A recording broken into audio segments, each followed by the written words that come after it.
حضرت عمر فاروق اللہ اکبر. حضرت عمر جیسا بندہ 24 لاکھ مربع میل کا حکمران اور شاہ روم کو خط لکھ کے کہتا ہے میں منت نہیں کرتا میں حکم دیتا ہوں. اتنا تگڑا بندہ. جنگ قادسیہ کے لیے حضرت سعد بن ابی وقاص کو بھیجا. فتوح شام پڑھ کے دیکھیں. حضرت عمر بڑے پریشان ہیں. اتنے دن ہو گئے کوئی رپورٹ ہی نہیں آئی. اب تو موبائل ہے نا, ایک ایک منٹ کی رپورٹ لیں آپ, بلکہ آپ ایک ایک منٹ کی فوٹو لیں. آپ رپورٹ تو دور رہ گئی. حضرت عمر فاروق رضی اللہ تعالیٰ عنہ بڑے پریشان ہیں کہ قادسیہ میں حضرت سعد بن ابی وقاص کے ساتھ لوگ جہاد کرنے گئے, رپورٹ کوئی نہیں آ رہی. اتنے پریشان تھے کہ باہر نکل کے نا اس رستے پہ بیٹھ جاتے جو رستہ قادسیہ کی طرف سے آتا تھا.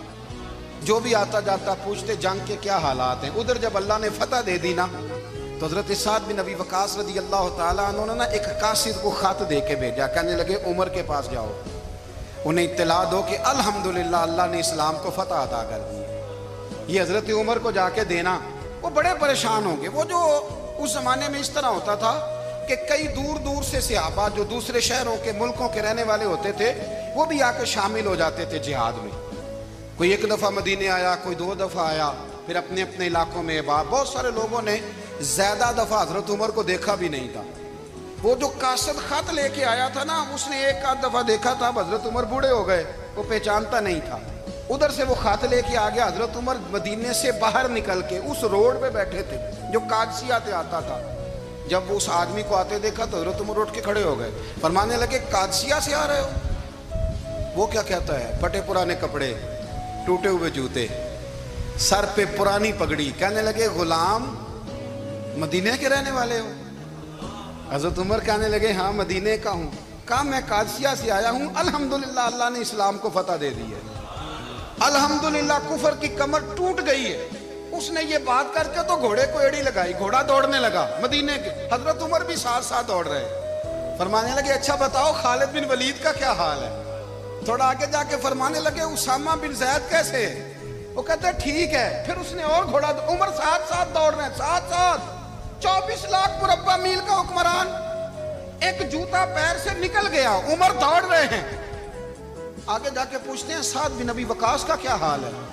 کہ حضور وہ بھی ٹھیک ہے. کتنے لوگ میرے شہید ہو گئے مسلمانوں میں سے؟ کہنے لگا صحیح گنتی کا نہیں پتا. یہ لفظ ادا ہوتے ہوتے مدینے کی سرحد آ گئی. لوگوں نے عمر کو گھوڑے کے ساتھ دوڑتے دیکھا تو کہا امیر المومنین کیوں دوڑ رہے ہیں؟ وہ غلام چھلانگ لگا کے نیچے آیا, قدموں میں بیٹھ گیا. کہنے لگا حضور آپ نے بتایا ہی نہیں آپ امیر المومنین ہیں. آپ فرمانے لگے کیا بتاتا, میں تو اونٹ چرانے والے کا پتر ہوں, کیا بتاتا. وہ عمر ہوں جس نے اپنے گناہوں کا حساب دینا ہے. کیا بتاتا جو سعد بن ابی وقاص کو جہاد پہ بھیج کے خود بزدلوں کی طرح گھر میں بیٹھا ہے. کیا بتاتا. کوئی حیثیت نہیں, کوئی طاقت. تو نے اچھا کیا, تو تو مجاہد تھا, مجھے ساتھ ساتھ دوڑایا, تو نے اچھا کیا. جتنے لوگ تھے چیخیں مار کے رونے لگے. حضرت فاروق اعظم سے کہنے لگے عمر جب تک تیرے جلوے رہیں گے اللہ کامیابیاں ہی عطا فرمائے گا, جب تک تیرا رنگ رہے گا اللہ تعالیٰ نوازتا ہی رہے گا.